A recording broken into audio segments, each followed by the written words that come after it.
बारिश कब होगी ये किसी को नहीं मालूम, बारिश कब होगी ये किसी को नहीं मालूम।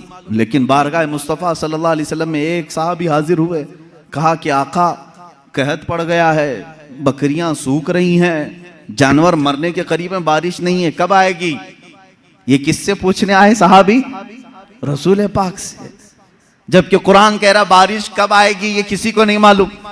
मालूम होना ना होना अलग बात है। रसूल पाक ने कहा अभी नाजिल कर दे। हुजूर पाक सल्लल्लाहु ताला अलैहि वसल्लम को अल्लाह ने इतना इख्तियार अता किया कि आपने हाथ उठाया और कहा ए मौला हमारे कहत साली को दूर कर दे, बारिश बरसा। वो साहबी कहते हैं हमारे हाथ नीचे भी नहीं हुए थे कि बारिश शुरू हो गई, और इतनी हुई 8 दिन तक होती रही। दोबारा वो आए वही साहबी, उन्होंने कहा आका अब पानी भर गया है और घरों में आ रहा है, आप इतना कह दें कि अब बारिश मदीने में नहीं दूर बरसे। हुजूर ने फिर हाथ उठाया और कहा अल्लाहुम्मा हवालैना ला अलैना, ऐ अल्लाह हमारे इर्द गिर्द बरसा, अब हमारे लिए काफी है। वो साहबी कहते हैं मदीने के ऊपर से बादल छट गया, यहाँ सूखा रहा, आसपास बारिश बरसती रही। तुम तो इनकार कर रहे हो कि रसूल को कब बारिश आएगी ये नहीं मालूम। हदीस तो बता रही है रसूल जब चाहे आ जाए, जब चाहे आ जाए। अब आयत का क्या मतलब है? आयत में जो इनकार है और हदीस में भी है, हुजूर ने फरमाया 5 चीजों का इल्म किसी को नहीं। यहाँ यही जवाब मैं दूंगा, ऐ मेरे अजीज, अल्लाह ने ये सच फरमाया कि ये 5 चीजों का इल्म अल्लाह ही के पास है, लेकिन पूरी आयत में अल्लाह ने ये कहीं नहीं फरमाया ये मैं किसी को दूंगा भी नहीं। अल्लाह ने फरमाया ये 5 चीजों का इल्म मैं किसी को देता भी नहीं, बल्कि अल्लाह जिसे चाहे इन 5 चीजों से खबरदार करे। जब आम बंदों को अल्लाह इन 5 चीजों से खबर कर सकता है तो अपने गैब बताने वाले रसूल को क्या ये 5 चीजों का इल्म नहीं दिया जाएगा? बेशक मेरे आका सल्लल्लाहु ताला अलैहि वसल्लम को खबरें थी। अब आओ अहादीस की रोशनी में कौन कौन सी चीजें सहाबा ने महसूस की हैं। जंगे बद्र के कैदी जो थे, वो जो कैद हुए थे 70 लोग थे, उनके बारे में मशवरा हो रहा था। बहुत सारी चीजें हैं गैब की खबरों में, मशवरा हो रहा था कि क्या किया जाए। बाज ने कहा इनको मार डालें, जला दें, बहुत इन्होंने सताया है मुसलमानों को। लेकिन हज़रत अबू बकर सिद्दीक़ रज़ियल्लाहु ताला अन्हु के मशवरे पर अमल हुआ। उन्होंने कहा इनसे फिदिया लेकर के छोड़ दिया जाए। हुजूर पाक सल्लल्लाहु ताला अलैहि वसल्लम हर एक कैदी को बारी बारी बुला रहे थे कि तुम्हारे पास जो है वो ले आओ, माल दो और आज़ाद हो जाओ, क्योंकि उन्होंने तलवार उठाई थी। तलवार उठाने का ये जुर्म है, अब आज़ाद हो। दूसरी कौमें तो छोड़ती नहीं, तलवार उठाने वाले को मार दिया जाता है या जेल में डाला जाता है। ये मेरे आका का रहम था कि फिदिया दे करके उन्हें छोड़ा जा रहा था, इसलिए कि ये बाद में फिर दायरे इस्लाम में आएंगे। छोड़ा जा रहा था। उन्हीं कैदियों में हुजूर के चचा अब्बास भी थे। वो ईमान लाए हुए नहीं थे, काफिरों की तरफ से लड़ने के लिए आए थे। अब्बास वो भी कैदियों में थे, चचा हैं। हुजूर सल्लल्लाहु ताला अलैहि वसल्लम के पास पहुंचे, कहा ए चचा आप तो उनके दुश्मनों के साथ आए थे, फिदिया दो और आज़ाद हो जाओ। कहा मेरे पास कुछ भी नहीं है, मेरे पास कुछ भी नहीं है, माल कुछ भी नहीं है। हुजूर पाक सल्लल्लाहु ताला अलैहि वसल्लम ने क्या फरमाया जानते हैं? कहते हैं चचा जब मक्का से निकले थे अपनी बीवी उम्मुल फजल को एक गठरी आपने सिक्कों की दी थी, फलां जगह छुपाने के लिए कहा था, वो गठरी मंगवाएं और फिदिया दें और आज़ाद हो जाएं। अल्लाह अकबर। हज़रत अब्बास कहते हैं ये राज था मेरा और मेरी बीवी का, ये मोहम्मद अरबी सल्लल्लाहु अलैहि वसल्लम जंग के मैदान में बता रहे हैं। चचा आप घर से निकलते वक्त जो पैसों की थैली अपनी बीवी को सुपुर्द करके आए थे और कहा था फलां जगह छुपा के रखना, किसी को बताना मत, हुजूर ये तक बता रहे हैं। हज़रत अब्बास ने कहा मैं फिदिया तो लाऊंगा लेकिन पहले कलमा तैयबा भी पढ़ लूंगा। दायरा इस्लाम में आई हज़रत अब्बास रज़ियल्लाहु ताला अन्हु हुजूर सल्लल्लाहु ताला अलैहि वसल्लम पर ईमान लाए। मेरे अजीजों उनका तो ये अकीदा था कि रसूल हमारे घरों में छुपी हुई चीजों को भी जानते। जंगे बद्र में आए हुए और भी जंगे बद्र ही से मुतालिक बड़ी नफीस बात है, हदीस है। जंगे बद्र में जो कुफार और मुशरिकीन आए थे, इसमें कई गैब छुपे हुए हैं, कई गैब जिनकी खबरें हुजूर सल्लल्लाहु अलैहि वसल्लम ने दी। खत्म हुई, इसमें काफिरों को भारी नुकसान हुआ था, बड़ा नुकसान हुआ था। ये तो मालूम है कि सिर्फ 14 सहाबा की वफात हुई, शहादत हुई, बाकी 70 उनके मारे गए, 70 कैदी बनाए गए, पूरा माल वो छोड़ के भागे थे। जो 1000 की तादाद में आए थे और इधर 313 ही थे। उसके बाद वो इसी गम में पेचो खम खा रहे थे, गलता पेचा थे। मक्का के लोग यानी हसद में जल रहे थे। उनमें से एक शख्स था सफवान, उसके बाप को कत्ल कर दिया गया था मैदान बद्र में। उमैया बाप मार दिया गया। जब लोग जाकर के वाकयात सुना रहे थे, वो बहुत मालदार आदमी था सफवान, बहुत गम में आ गया कि मेरे बाप इतने बड़े आदमी सरदार कुरैश को मोहम्मद के साथियों ने कत्ल कर दिया। गम और गुस्से में गैज़ में वो जल रहा था। उसी की कैटेगरी का एक और शख्स उमैर बिन वहब। उमैर बिन वहब, इनका बेटा कैदी बन करके हुजूर के पास गिरफ्तार हो चुका था। एक का बेटा कैदी बना है, एक का बाप मारा गया है। दोनों सेम कैटेगरी के हो गए, दोस्ती जल्दी होती है। ऐसे दोनों का जब मैटर सेम हो तो दिल की बातें शेयर होती रहती हैं। उमैर बिन वहब सफवान बिन उमैया के पास आए, हतीम काबा के अंदर, खाना काबा के हतीम के अंदर बैठे। उमैर बिन वहब ने कहा, मेरे पास तो कुछ है नहीं, माल और दौलत, लोगों के कर्जे बड़े हुए हैं और हर कोई कर्जा मांगने आता है। ऐसे में मेरे बेटे को मोहम्मद ने कैद कर लिया है, क्या करूं? सफवान ने देखा सेम मैटर मेरा भी है, मुझे भी बदला लेना है, इसका भी है, एक काम करते हैं। उसने ऑफर दिया, कहा ए उमैर, तेरे सारे कर्जे चुका दूंगा, प्लस इनाम दूंगा और मेरी तरफ से तलवार दूंगा, बस तू मोहम्मद का कत्ल करके आ सल्लल्लाहु तआला अलैहि वसल्लम। दोनों खुफिया मीटिंग करते हैं खाने काबा की हतीम में बैठकर, और उसके बाद सफवान ने अपनी तलवार को जहर में बुझाकर आग में तपा करके कि किसी को थोड़ा जख्म भी दे दिया जाए तो वो मर जाए, इतनी जहरीली तलवार उमैर बिन वहब के हाथ में थी। उमैर बिन वहब को शैतान कुरैश कहते थे कि सबको भड़काने वाला, जंगे बदर में लाने वाला। उमैर बिन वहब ये जहरीली तलवार लेकर मदीने आए। मदीने जिस वक्त ये पहुंचा, यहाँ हालात कैसे थे?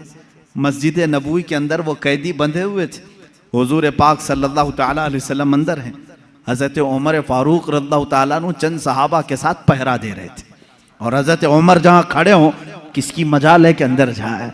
जब वो करीब आया, अभी करीब आ रहा था उमैर बिन वहब, हज़रत उमर बिल्कुल चौंक गए और उसके बाद अपने साथियों से कहा, खुज़ू हाज़ल कल्ब, पकड़ो इस कुत्ते को, ये आया क्यों है मदीना?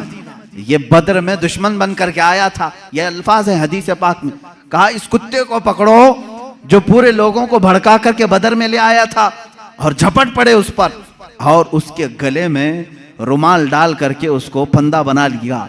कहा क्यों आया है? कहा नहीं, बस बेटे से मिलने आया था, बेटे से मिलने आया था, मेरा बेटा कैदी हुआ है तुम्हारे यहाँ, देखूं तो कुछ हाल चाल पूछ लूं, इसलिए आया हूं। तो हज़रत उमर ने कहा इसको पकड़े रहो, पहले मैं इजाजत तो ले लूं रसूल पाक से। अंदर गए, कहा या रसूल अल्लाह सल्लल्लाहु तआला अलैहि वसल्लम, उमैर बिन वहब आया है, कुरैश का वो भड़काने वाला आदमी जो जंग बद्र में सारे लोगों को उकसा रहा था, और मुझे लगता है उसकी नीयत सही नहीं है। कौन कह रहा? उमर इब्न खत्ताब रज़ियल्लाहु तआला। हुजूर के जो मुहिब थे वो भी लोगों की नजरें देखकर पहचानते थे। कहते हैं मुझे उसकी नीयत सही नहीं लग रही है। हुजूर पाक सल्लल्लाहु अलैहि वसल्लम ने फरमाया उसको अंदर तो ले आओ, मैं भी पूछूं कि किस लिए आया है। हजरत उमर उसी तरह फंदा डाल करके अंदर ले आए। रसूल करीम सल्लल्लाहु तआला अलैहि वसल्लम ने बात करना चाहिए, उसकी हलक में अटक रहा था। हजरत उमर से कहा छोड़ दो उसको, बात करने दो।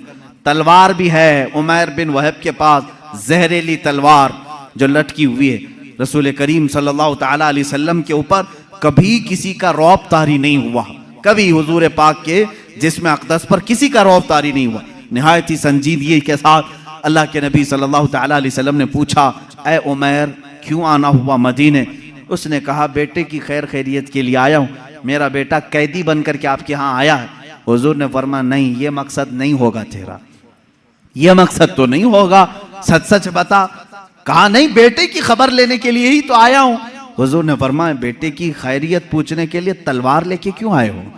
तलवार की क्या जरूरत है? उसने तलवार नीचे फेंक दिया और कहा इन तलवारों का क्या, जंगे बदर में तो आपने देखा हमारे पास तलवारें थी, फिर भी हम कामयाब नहीं हुए।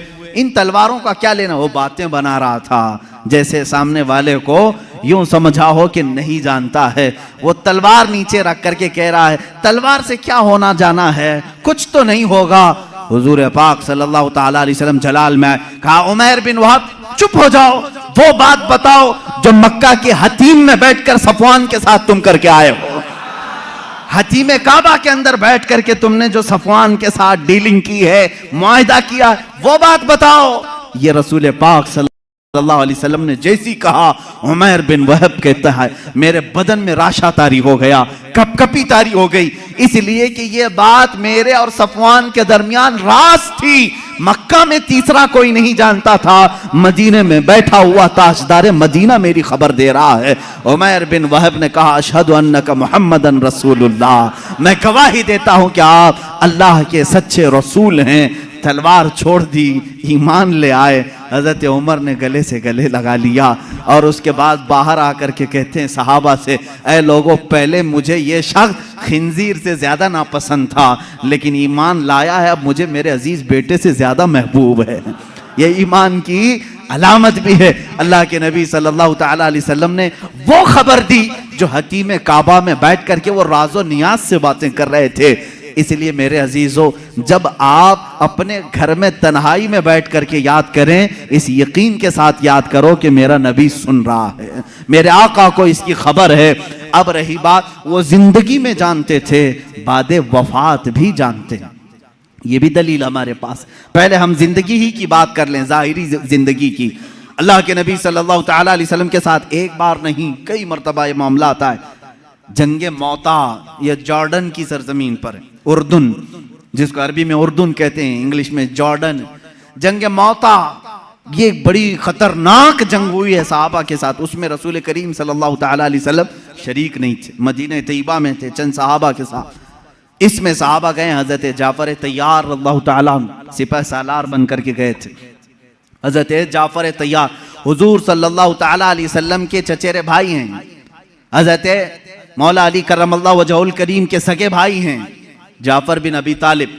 ये सिपह सालार बन करके गए, वहां पर बाजिंतीनी लोगों से सख्त तरीन मुकाबला था। मदीने में मेरे आका सल्लल्लाहु ताला अलैहि वसल्लम बैठे हुए हैं, जंगे मौता हो रही है। आज आप जाकर के कैलकुलेट करके देख लेना, मदीने से जॉर्डन का फासला कितना है, काफी ज्यादा होगा।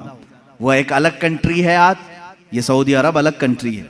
दोपहर का वक्त है, अल्लाह के नबी सल्लल्लाहु ताला अलैहि वसल्लम मस्जिद में बैठे हैं, सहाबा सामने हैं। हुजूर अकरम सल्लल्लाहु ताला अलैहि वसल्लम अचानक आपकी आंखों में आंसू का कतरा है। आपने फरमाया, जंगे मौता में जाफर तैयार के हाथ में अलम था, लेकिन वो शहीद कर दिए गए, शहीद कर दिए गए। फिर फरमाया, अब अलम अब्दुल्ला बिन रवाहा के हाथ में है। हुजूर सल्लल्लाहु ताला अलैहि वसल्लम यहाँ सहाबा को बता रहे हैं। थोड़ी देर के बाद हुजूर ने फरमाया, अब्दुल्ला भी शहीद कर दिए गए। एक और सहाबी का नाम लिया। फिर उसके बाद हुजूर सल्लल्लाहु ताला अलैहि वसल्लम ने फरमाया, ए मेरे सहाबा, अब अलम उसके हाथ में है जिसको सैफुल्लाह कहा जाता है, यानी अल्लाह की तलवार के हाथ में अब झंडा आया है। कौन है? खालिद बिन वलीद के हाथ में है। अल्लाह रब्बुल इज्जत खालिद बिन वलीद के हाथ में फतह रखा है। उसके बाद शाम हुई, सहाबा इकराम को हुजूर ने बशारत दे दी, खुशी मनाओ कि जंगे मौता में इस्लाम को फतह नसीब हुई, मुसलमान गालिब आए। ये जंग ख़त्म होने के तकरीबन 1 महीने के बाद सहाबा वापस आए, और जब जंग की फतह की खबर मदीने में फैलती थी तो लोग खुशियों से इस्तकबाल के लिए बाहर जाते थे, लेकिन यहाँ मदीने में पहले से खुशियाँ हो चुकी थी। 1 महीने के बाद वो सहाबा आए और वह आकर के हालात बयान करना चाह रहे थे। सहाबा ने कहा, रुको रुको, हम खुद बताते हैं जंगे मौता में क्या क्या हो रहा था। वो कहते हैं, क्या पहले झंडा जाफर अबी तालिब के पास नहीं था? कहा हाँ था। वो शहीद हो गए, उनके बाद अब्दुल्ला के पास था? कहा हाँ था। कहा उनके बाद जैद बिन हारसा के पास था? कहा हाँ उनके पास था। फिर झंडा खालिद बिन वलीद के हाथ में आया और फतह हो गई। वो सहाबा कहते हैं, हम लड़ने के लिए गए थे, तुम मदीने में बैठे थे, खबरें तुम दे रहे हो। उन सहाबा ने कहा, हाँ बात हमारे इल्म गैब की नहीं, रसूलुल्लाह के इल्म गैब की है। जिस वक्त तुम जंग के मैदान में थे, अल्लाह के नबी पूरे मौता जंग का नक्शा हमें मदीने में बता रहे थे।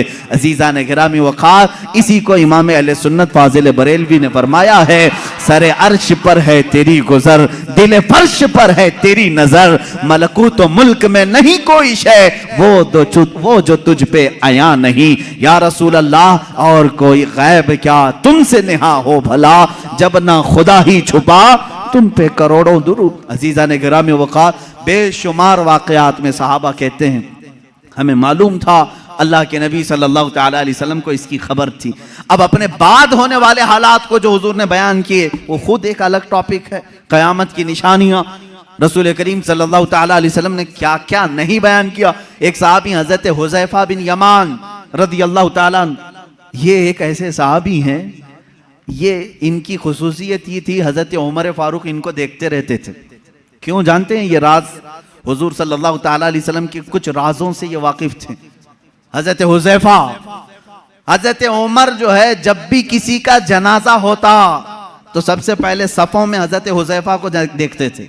अगर हजरत हुज़ैफा नमाज में हैं तो हजरत उमर नमाज पढ़ते थे, अगर हजरत हुज़ैफा नहीं होते तो हजरत उमर भी नमाज नहीं पढ़ते। क्यों? क्या बात है? क्या चीज ऐसी थी? आपसे पूछा गया अमीरुल मोमिनीन क्या बात है, क्यों आप हुज़ैफा को तलाश करते हैं और जब हुज़ैफा जमात में हो तो आप नमाज पढ़ते हैं जनाजे की, वो ना हो तो नमाज जनाजा नहीं पढ़ते? बात ये है मेरे अजीजों, हजरत हुज़ैफा कहते हैं रसूल करीम सल्लल्लाहु तआला अलैहि वसल्लम ने उनको क़यामत तक आने वाले मुनाफिकीन का नाम के साथ बताया था।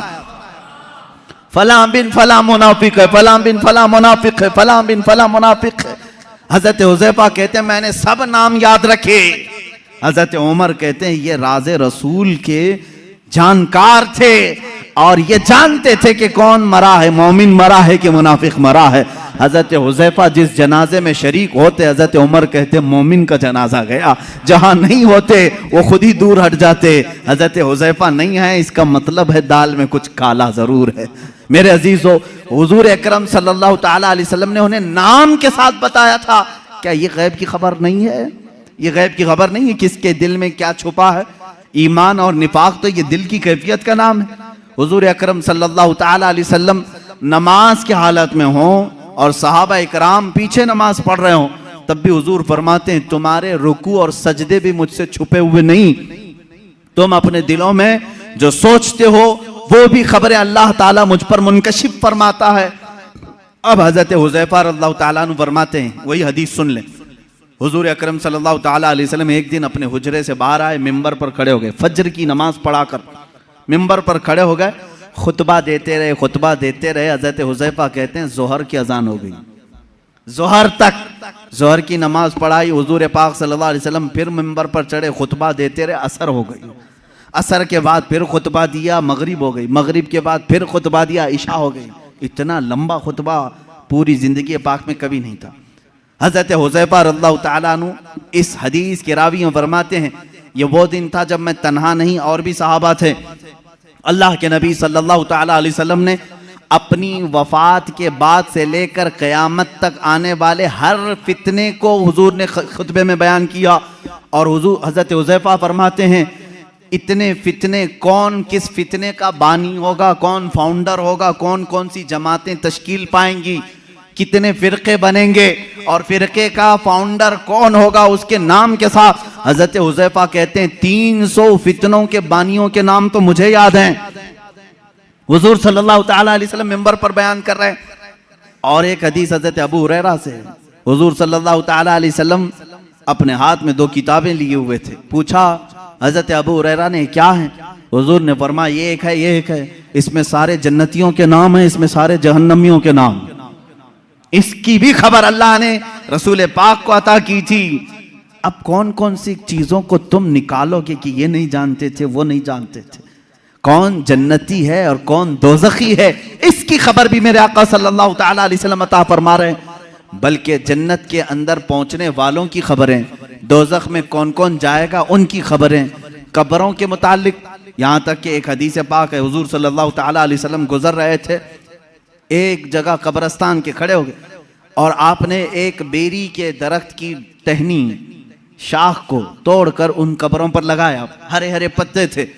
सहाबा ने पूछा या रसूल अल्लाह सल्लल्लाहु ताला अलैहि वसल्लम क्या बात है? आपने ये पत्तों को इनकी कब्रों पर रखा। यहीं से फूल चढ़ाने का सबूत भी हमें मिलता है। हुजूर पाक सल्लल्लाहु ताला अलैहि वसल्लम ने हरी भरी टहनियां लगाई। हुजूर अकरम सल्लल्लाहु ताला अलैहि वसल्लम फरमाते हैं, मैं गुजर रहा था, मैंने देखा इन दोनों कब्रों पर अजाब हो रहा है, इन दोनों कब्रों पर अजाब हो रहा है। और दोनों को अजाब किस वजह से हो रहा है ये भी मेरे आका ने फरमाया। एक चुगली करता था और दूसरा पेशाब के छींटों से नहीं बचता था। पेशाब के जो कतरे हैं वो उड़कर कपड़े में लगते हैं, इस पर भी अजाब दिया जा रहा है कब्र में। हुजूर अकरम सल्लल्लाहु ताला, इसीलिए किसी भी मोमिन को ये ज़ेब नहीं देता कि वो खड़े होकर के पेशाब करे और छींटे अपने बदन पर उछाले। ये मुसलमान को ज़ेब नहीं देता, वरना वो कब्र में अजाब में गिरफ्तार होगा। पेशाब के छींटों से अपने आप को बचाओ, इससे बीमारियां भी आती हैं, निसियान की बीमारी। जो पेशाब के छींटों से अपने आप को नहीं बचाता उसको भूलने की बीमारी लग जाती है, बार बार भूलेगा, हाफिजा कमजोर होगा, और प्लस अजाब अलग। हुजूर अकरम सल्लल्लाहु ताला अलैहि वसल्लम फरमाते हैं, दोनों कब्रों पर मैंने टहनियां इसलिए रखी कि हर हरा पत्ता अल्लाह की तस्बीह बयान करता है। जब तक वो ताजा होते हैं अल्लाह की तस्बीह बोलते हैं पत्ते, और इनकी तस्बीह पढ़ने से उनके कब्र के अजाब में तखफीफ हो जाती है, अजाब उनका हल्का हो जाता है। अब समझ गए आप, कब्र पर टहनियां लगाने का सबूत इसी हदीस पाक से है। फूल भी ताजे हम इसलिए डालते हैं कि वो तस्बीह पढ़ें और कब्र वाले को उसका फायदा हो। हाँ, औलिया कामिलीन के मज़ारात पर इसलिए कि उनके दर्जात में बुलंदी हो, अजाब में तखफीफ गुनहगारों के लिए, और जो नेकोकार हैं उनके दर्जात में बुलंदी के लिए। दोनों भी मकसद ठीक है। हुजूर अकरम सल्लल्लाहु ताला अलैहि वसल्लम ने कब्र के अंदर के हालात भी बयान फरमाए। कब्र के अंदर के हालात, एक बार खुतबे के लिए खड़े हुए लोगों से पूछा, ऐ लोगों कुछ पूछना है मुझसे पूछ लो, कुछ पूछना है मुझसे पूछ लो। एक साहबी हजरत अब्दुल्ला, उन्होंने पूछा कि या रसूल अल्लाह सल्लल्लाहु अलैहि वसल्लम मेरे बाप कौन है, मेरा बाप कौन है। लोग उनको ताना मारते थे। हुजूर सल्लल्लाहु ताला अलैहि वसल्लम ने फरमाया, अब्दुल्ला तेरे बाप का नाम हुज़ाफा है, हुज़ाफा है। और तहकीक के बाद यही बात साबित हुई, उनके वालिद अब्दुल्ला बिन हुज़ाफा, हुज़ाफा उनके वालिद थे। हुजूर सल्लल्लाहु ताला अलैहि वसल्लम को इसकी भी खबर है कौन किसका बेटा है, इसकी भी खबर है। अब बाद वफात की बात भी मैं बता दूं, क्या हुजूर सल्लल्लाहु ताला अलैहि वसल्लम को उनकी वफात के बाद की खबर होगी कि नहीं होगी? रसूल करीम सल्लल्लाहु ताला अलैहि वसल्लम को वफात के बाद खबर है या नहीं? हयात बादल ममात, ये मेरा खुद अलग एक उन्वान रहेगा, हयातुन नबी। लेकिन हुजूर की वफात के बाद वो अपनी उम्मत को जानते हैं कि नहीं जानते?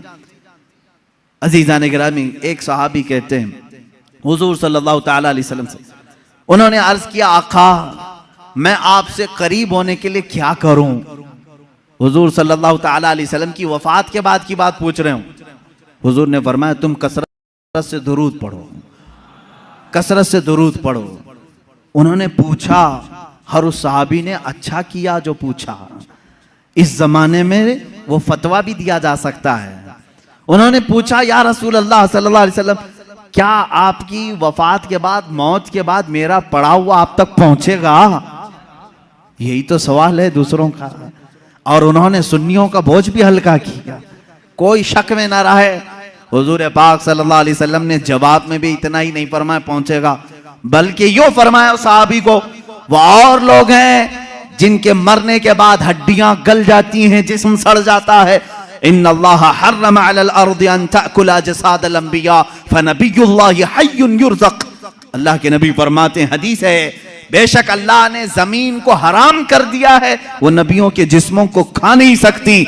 अल्लाह के नबी जिंदा होते हैं और रिस्क भी दिए जाते हैं, उनको रिस्क दिया जाता है। तुम जो दुरूद पढ़ते हो सिर्फ पहुंचता नहीं, मेरे आका फरमाते हैं, जिसने दुरूद पढ़ा मैं उसे भी जानता हूं, उसके बाप को भी जानता हूं। पढ़ो दुरूद मुबारक। अल्लाहुम्मा सल्लि अला सय्यिदिना मुहम्मद व अला आलिहि व अस्हाबिहि व बारक व सल्लम अबदा। रसूल करीम सल्लल्लाहु ताला अलैहि वसल्लम फरमाते हैं, मैं उसको भी जानता हूं, उसके बाप को भी जानता हूं। गैब की खबरें रखने वाला वो रसूल कभी ये नहीं फरमाया कि मदीने से भेजेगा तो जानता हूं, मक्के से भेजेगा तो जानता हूं, मुतलक फरमाया अफ्रीका से भेजे, हिंदुस्तान से भेजे, पाकिस्तान से भेजे, जहां से भी भेजे, चाहे उसके बाप का नाम जैसा भी हो, लेकिन मेरे आका ने फरमाया मैं उसको भी जानता हूं, उसके बाप को भी जानता हूं। ऐ मुसलमानों, फख्र करो इस बात पर, कुर्बान जाओ इस बात पर। एक दरूद ऐसा है, एक इबादत ऐसी है, जब हम यहां पढ़ते हैं हमारे बाप का तज़किरा मदीने में हो रहा होता है। मेरे आका की जालियों के सामने हमारे बाप का नाम तक पहुंच जाता है। इससे बड़ी खुशकिस्मती तुम्हारी और क्या हो सकती है, जब नबी को फरिश्ता जाकर यह बता रहा हो, या रसूल अल्लाह फलां का बेटा फलां अभी दुरूद पढ़ा है और आपकी बारगाह में पहुंचाया जा रहा है। फरिश्ते पहुंचाते हैं। बाज वो हैं, हुजूर फरमाते हैं, जिनके दुरूद को मैं खुद सुनता हूं। बाज वो हैं जिनके दुरूद को मैं खुद सुनता हूं, और बाज वो हैं जिनके दुरूद को अल्लाह के मलाइका फरिश्ते मुझ तक पहुंचाया करते हैं। ये कब तक पहुंचाते हैं इसकी भी कोई लिमिट नहीं, जब तक क़यामत ना आ जाए रसूल पाक हर उम्मती की खबर रखते हैं। मेरे अजीजों, ये अकीदा क्यों जरूरी है अब मैं आपको बता दूं। जालिमों ने, अंग्रेजों ने, यहूदियों ने, उनके अंदर एक जमात है मुस्तशरिक, जिसको ओरिएंटलाइज्म कहा जाता है। ये मुस्तशरिक हैं, ये इस्लाम को पढ़ते हैं, होते यहूदी हैं, ईसाई हैं, मशनरी के लोग इस्लाम को पढ़ते हैं, कुरान पढ़ते हैं, हदीस पढ़ते हैं, आलिम भी बन जाते हैं, और फिर हमारी यूनिवर्सिटीज़ में पढ़ाते भी हैं, और लोगों के दरमियान इस्लाम की बातें करते हैं, लेकिन कुछ न कुछ इसमें से एतराज़ निकाल करके मुसलमानों के अकीदे में कशमकश लाना चाहते हैं, वसवसे डालना चाहते हैं। ऐसे हर ज़माने में रहे, आज भी खुद मिस्र में जामिया काहिरा यूनिवर्सिटी का नाम है, काहिरा यूनिवर्सिटी, वहाँ पर आज भी वो यहूदी इस्लामी तालीमात पढ़ा रहे हैं, फ़िक़्ह इस्लामी पढ़ाते हैं। वो है नहीं मुसलमान, लेकिन इस्लामी तालीमात से खूब वाकिफ़ है। और उन्होंने, एक गोल्ड ज़हर नाम का शख्स था जो मुस्तशरिक है, उसने किताबें लिखी, वो हदीस भी और कुरान की तफसीर भी जानता था। हैरत होगी आपको, दुनिया की सबसे बड़ी डिक्शनरी हदीसों को तलाशने के लिए बड़ा मसला था कि कौन सी हदीस कहाँ है, बुखारी में है कि मुस्लिम में है, मिशकात में है, तिरमिजी में, अबू दाऊद में, नसाई में, इब्ने माजा में, हदीस की हज़ारों किताबें, कहाँ कौन सी हदीस मिलेगी। इसकी पहली डिक्शनरी जिन्होंने बनाया, अल-मुअजमुल मुफहरिस लि अल्फाज़िल हदीस, ये तकरीबन 6 या 7 जिल्दों में किताब है, डिक्शनरी है। अलिफ से अगर हदीस शुरू होती है तो ये कहाँ कहाँ मिलेगी उसके साथ लिखा हुआ है। इस पर पूरी मेहनत किया 4 यहूदी आलिमों ने, वो मुसलमान नहीं। उनको क्यों इतनी फिक्र है, क्यों वो इतनी मेहनत कर रहे हैं? तफसीर पर लिखा है इन्होंने, इल्मे तफसीर पर किताबें लिखी हैं। मेरे अजीजों, मोहब्बत इस्लाम में नहीं, अदावत इस्लाम में लिखते हैं, और उसके बाद एतराज करते हैं खुद अपनी तरफ से, और मुसलमानों में छोड़ देते हैं। यहीं से जमातें बनती हैं, यहीं से जमातें बनती हैं। इनके जो शागिर्द हैं मुस्तशरिकीन के, वो मॉडर्न ख्याल बन करके मुसलमानों में आते हैं और नई नई बातें ले आते हैं। मोहम्मद बिन अब्दुल वहाब नजदी, जो सबसे पहले अपने नए अकायद को सऊदी अरब में पेश किया, इनके उस्ताद कौन कौन थे जरा आप मुझे बताओ, कहां कहां पढ़े थे? उस्ताद से मुतासिर होकर के आए। ऐसे मिस्र में भी बहुत सारे हैं जो जर्मनी में इस्लामी तालीमात पढ़ते रहे, इंग्लैंड में पढ़ते रहे, इस्लामिक डिपार्टमेंट के अंदर बहुत सारे मुदर्रिस इस्लाम पढ़ाने वाले यहूदी हैं, ईसाई। ये भी नहीं कि छुप करके, बल्कि वो जाहिर भी हैं, वो कहते भी हैं हम ईसाई हैं, हम यहूदी हैं, लेकिन इस्लाम को हम पढ़े हुए हैं एज ए नॉलेज, एक दिरासा के तौर पर। लेकिन उनका काम सिर्फ ये होता है कुछ न कुछ वसवसा डालना, कुछ न कुछ वसवसा डालना। ऐसे हजारों वसवसे उन्होंने डाले, लेकिन उलमाए रब्बानियीन की जमात हर जमाने में रही है जो दंदा शिकन उनका जवाब भी देती रही। सबसे पहले इनकार करने वाले हुजूर सल्लल्लाहु ताला अलैहि वसल्लम के हयात बादे वफात के लिए ये मुस्तशरिकीन ही थे। इन्होंने शोशा डाल दिया था कि नबी मर कर खत्म हो चुके हैं, अब उनका कोई असर बाकी नहीं, इन्फ्लुएंस नहीं रहेगा। इस तरह की बातें उन्होंने लिखी, उनसे एडॉप्ट किया कुछ हमारी जमात के उलमा, वो बाद में अलग हो गए। हुजूर सल्लल्लाहु ताला अलैहि वसल्लम के इल्म के बारे में सबसे पहले यही मुस्तशरिकीन यहूदियों और ईसाइयों ने सवालात छोड़े, सबसे पहले इन्हीं की तरफ से एतराज आता है। कि रसूल पाक सल्लल्लाहु ताला अलैहि वसल्लम को कभी गशी आ जाती थी और इस आलम में वो कुछ ना कुछ बोल जाते थे, मुआज़ल्लाह रब्बिल आलमीन। इस तरह की नाज़ेबा तोहमतें उन्होंने हुजूर की ज़ात पर लगाई और कहा उनको इतना इल्म नहीं था फलां फलां चीज़ों का, वो अचानक बोल देते और लग जाती कुछ चीज़ें। इनसे अडॉप्ट करके कुछ उलमा आए। मेरे अजीज़ों, क्यों जानते हैं ये मेरे आका के इल्म गैब पर क्यों इस तरह की बातें करते हैं?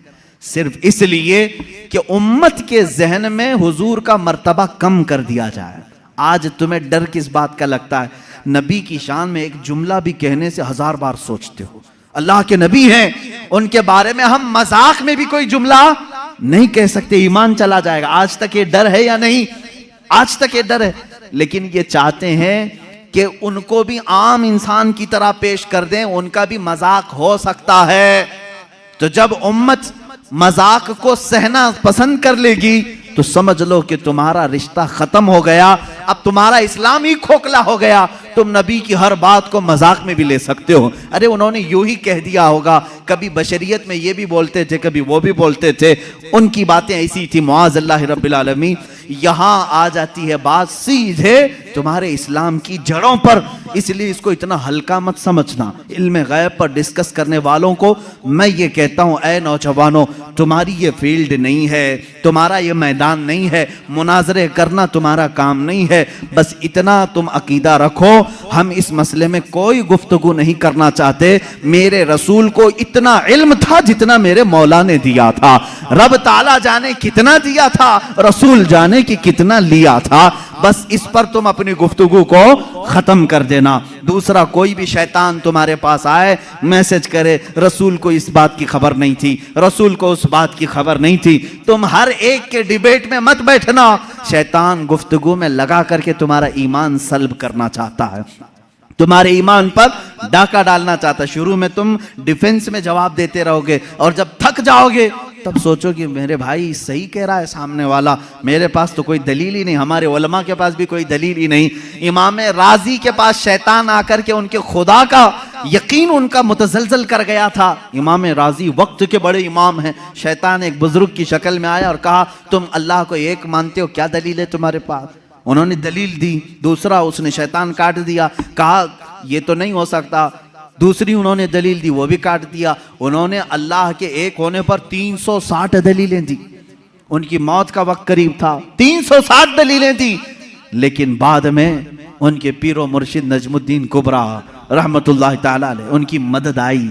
उन्होंने कहा इमाम राजी को, ए राजी, तू उससे क्यों नहीं कहता कि मैं अपने खुदा को बगैर दलील के एक मानता हूं? बस इतना कह दे और दामन छुड़ा ले। फिर इमाम राजी ने कहा, एक वक्त ऐसा आ गया था राजी का, वो सोचने लग गए थे कि अल्लाह एक है भी कि नहीं है, एक है कि नहीं है, डगमगा दिया था शैतान। तब फिर पीरो मुर्शिद की निस्बत भी काम आई।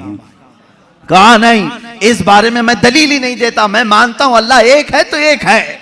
मैं यही आपको आज कहना चाहूंगा मेरे अजीज, तुम्हारा इल्म इतना नहीं कि हर शैतान से मुकाबला करो, हर डिबेट में तुम हिस्सा लो, ये तुम्हारी जिम्मेदारी नहीं। ये डिबेट करना, मुनाजरा करना, ये उलमा, मुफ्तियान कराम, मुनाजिरीन इस्लाम पर छोड़ दो। अल्लाह ने उस फील्ड के भी माहिरीन पैदा किए हैं, उस मैदान के मुजाहिद भी पैदा किए हैं जो मुखालिफीन का दांत तोड़ करके जवाब देते हैं। वो मौजूद है, वो उनकी अपनी फील्ड है। लेकिन हर ऐरा गैरा इसमें बाजी ले जाने की कोशिश में करेगा तो तुम्हारा घोड़ा कहीं का कहीं गिर जाएगा और तुम शहीद भी हो जाओगे, गिर जाओगे। अब यहां पर मेरे अजीजों, मेरी नसीहत सुन लो। इस तरह के डिबेट जब भी आए, मेरे रसूल को कितना इल्म था, कितना नहीं था, तब इतना ही कहो, मेरा तो अकीदा इतना है, अल्लाह ने उनको बेहिसाब दिया था, जितना अल्लाह ने दिया था उतना उनके पास था। या अल्लाह जाने कितना दिया था, रसूल जाने कितना लिया था। इसी पर अपनी गुफ्तगू खत्म करो। रसूल करीम सल्लल्लाहु ताला अलैहि वसल्लम के इल्म गैब पर ज्यादा डिस्कस ना करो। इसके बाद इंशाअल्लाह और भी दीगर बहसें आएंगी। हुजूर बशर थे कि नूर थे, हुजूर हाजिर हैं कि नाजिर हैं कि नहीं हैं, हुजूर वफात के बाद जिंदा हैं या नहीं, हुजूर को कितने इख्तियारात थे, ये सब आज के मसाइल जो फैलाए हुए हैं किताबों में, मैं इंशाअल्लाह अज़ीज़ हर एक पर थोड़ी सी ही सही गुफ्तगू करने की सआदत ज़रूर हासिल करूँगा, इसलिए कि हमने रसूल माना है तो वो रसूल माना है जैसे सिद्दीक़ अकबर ने माना था। हम वो रसूल मानते हैं, इसलिए कि हज़रत सिद्दीक़ अकबर का ईमान तो देखो। अबू जहल आया एक बार, कहने लगा अबू बकर तुम्हें मालूम है, यही ईमान होना चाहिए आपका भी। अबू बकर सिद्दीक आ रहे थे कहीं बाहर से, अबू जहल पकड़ा, कहा अबू बकर एक सवाल का जवाब दे दो। कहा क्या है? कहा एक शख्स कह रहा है कि कल की रात वो मस्जिद हरम से बैतुल मुकद्दस तक गया था, एक ही रात में गया था और उसके बाद फिर वापस लौट करके भी आया। पॉसिबल है? ऐसा मुमकिन है? ये मेराज का दूसरा दिन था, हजरत अबू बकर को अभी मालूम भी नहीं था, वो गए भी नहीं थे हुजूर के पास, पहले ही अबू जहल मिला खबर देने के लिए। तो हजरत अबू बकर ने कहा ऐसा कैसा मुमकिन है, एक रात में कोई मस्जिद हरम से मस्जिद अक्सा तक जाए? पॉसिबल नहीं है, मुमकिन नहीं, क्योंकि मक्का से फिलिस्तीन का सफर जो है उस जमाने में 1.5 महीने का था, एक रात में कोई कैसे जाके आएगा? अब वो कहका मार के हंसने लगा, ठट्टा मार करके हंसने लगा, उसे यही तो पॉइंट चाहिए था। अबू जहल ने कहा अबू बकर इतनी बात नहीं, वो इससे भी आगे की भी बातें कह रहा है, तुम्हारा क्या ख्याल है? हजरत अबू बकर चौंक गए, बता तो सही कौन कह रहा है, कौन है ये जो दावा कर रहा है? अबू जहल ने कहा वही मोहम्मद जिसके पीछे तुम घूमते हो सल्लल्लाहु अलैहि वसल्लम। हजरत अबू बकर जलाल में आए, कहा है अबू जहल अगर उन्होंने कहा है इससे बड़ी बात भी, तब भी मैं ईमान लाता हूं। हर चीज पॉसिबल है, हर चीज मुमकिन है। अगर उन्होंने कहा कि मस्जिद हरम से मस्जिद अक्सा तक वो एक रात में जाकर के आए, तो तू मुझसे इतनी बात पूछ रहा है कि हो सकता है कि नहीं हो सकता? अगर रसूल कह दे कि एक आन में मैं 7 आसमान पर जाकर आया, तब भी मैं तस्लीम करूंगा। यह हजरत अबू बकर पहले ही बताए, उसके बाद बारगाह मुस्तफ़ा में आए हुजूर सल्लल्लाहु ताला अलैहि वसल्लम के पास। अभी हुजूर सहाबा को अपने सफर की दास्तान सुना रहे थे। हजरत अबू बकर किससे सुन के आए थे? अबू जहल से। लेकिन कुर्बान जाओ मेरे मौला को, मेरे मौला ने उन्हें जो अता किया, हजरत अबू बकर जैसे ही आए हुजूर ने मुस्कुरा करके कहा ए अबू बकर, जिब्राइल आए थे अल्लाह की तरफ से, तुम्हारे लिए एक लक़ब लेकर के आए हैं। कहा या रसूल अल्लाह क्या है? कहते अल्लाह ने आज से अबू बकर को सिद्दीक कहा है। सिद्दीक उसको कहते हैं जो सच्चाई की तस्दीक करता है, जो हर सच्ची बात को एक्सेप्ट करता है। हजरत अबू बकर अभी हुजूर से सुने नहीं, दुश्मन से सुने हैं, तब वो इकरार कर रहे हैं ए जालिमो, तुमने मुहद्दिसीन से सुना है, औलिया कामिलीन से सुना है, सहाबा ताबईन से सुना है कि रसूल क्या क्या जानते थे, फिर भी इनकार कर रहे हो। हजरत अबू बकर ने अबू जहल से सुन करके भी इनकार नहीं किया। अल्हम्दुलिल्लाह हम सिद्दीकी ईमान रखते हैं कि हमने अपने औलिया कामिलीन की जुबान से सुना कि रसूल मा काना व मा यकून की खबर रखते हैं। हमारा अकीदा भी यही है कि रसूल मा काना व मा यकून की खबर रखते हैं। वह अव्वलीन के भी आका हैं, वह आखिरीन के भी आका हैं। वही है यासीन, वही है ताहा, वही है फुरकान, वही है अव्वल, वही है आखिर। मेरे आका की जात पर ये सारी चीजें मुंतहा हैं। अल्लाह रब्बुल इज्जत हमें अहले सुन्नत व जमाअत के सच्चे मजहब पर कायम और दायम रखे। मौला ताला हमें इसी अकीदे के साथ इस दुनिया से रुखसत फरमाए। ऐ मौला हमारा जनाजा अहले सुन्नत व जमाअत पर उठा। जब रसूल करीम सल्लल्लाहु अलैहि वसल्लम की बारगाह में पहुंचे तो हमें शर्मिंदा और जलील और रुस्वा होने से महफूज फरमा। व आखिरु दावाना अनिल हम्दुलिल्लाहि रब्बिल आलमीन।